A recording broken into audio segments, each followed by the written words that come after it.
Before there was heterosexual and homosexual, before there was a and bi and pan and omni, there was attraction, just plain attraction to beautiful. Take, for example, the Greeks. They were not concerned with the sex or gender, even the age of who they were attracted to. I love the way Charles puts it in his book, Sexy Origins and Intimate Things. He writes, "The truth, hard though it may be for us to grasp today, is that people in the past did not define themselves by their sexuality as we have a strong tendency to do. People didn't think of themselves in these terms before the advent of psychology and sexology in the last century. A person's beauty justified attraction to that person. The person's sex was secondary. So men had sex with men, women, boys, girls, and no one talked of labels." Then centuries passed, and the world changed. Like it does. In the United States, 1892, a doctor by the name of James G. Kiernan published and presented an article he wrote for the Chicago Medical Recorder. In this article, he described a mental condition he called heterosexuality. He took the Greek heteros, meaning different, and the Latin sexualis, referring to sexuality, to create heterosexuality, a different sexuality than what was normal at the time. At this time, procreative sex was normal sex, baby-making sex. Sex intended to sidestep this outcome was considered different and perverse. Different, as in if you like both men and women, if you engage in oral or anal or masturbation, any abnormal form of sexual gratification, and you would be considered a sexual deviant.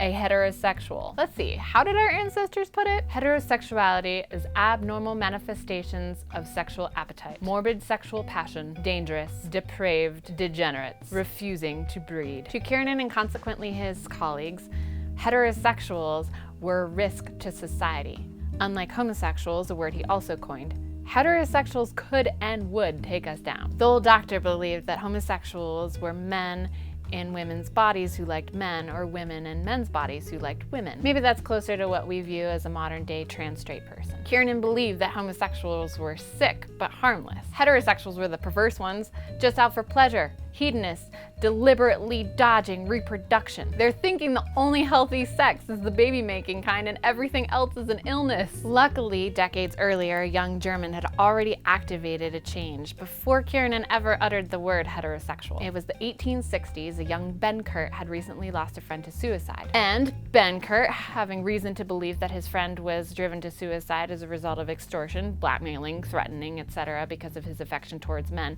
did a pow-pow to injustice. He renamed himself Karl-Maria Kertbeny and began publicly challenging the beliefs and laws that deem same-sex love a no. Then, like a lot of successful movers and shakers, our Karl found someone to consult with, a like-minded person, a gay rights activist named Heinrich Ulrichs. They were the two Karls advocating for same-sex sex to be viewed as diversity, not morality. This meant some social networking, like a Facebook message except on paper, and you walk it. The goal was to eradicate Germany's anti-fornication laws, which would make a lot more trouble for people who liked pleasure, not pregnancy. To communicate his message, Kertbeny coined some terms, heterosexual and homosexual, the way we mean them today. This was a different time and a different continent and a different way of using the same portmanteau that Kiernan did, heterosexual. This is the heterosexual that wins because you've got sexologists like Richard von Krafft-Ebing and Havelock Ellis picking it up, using it as a way of describing sexual orientation.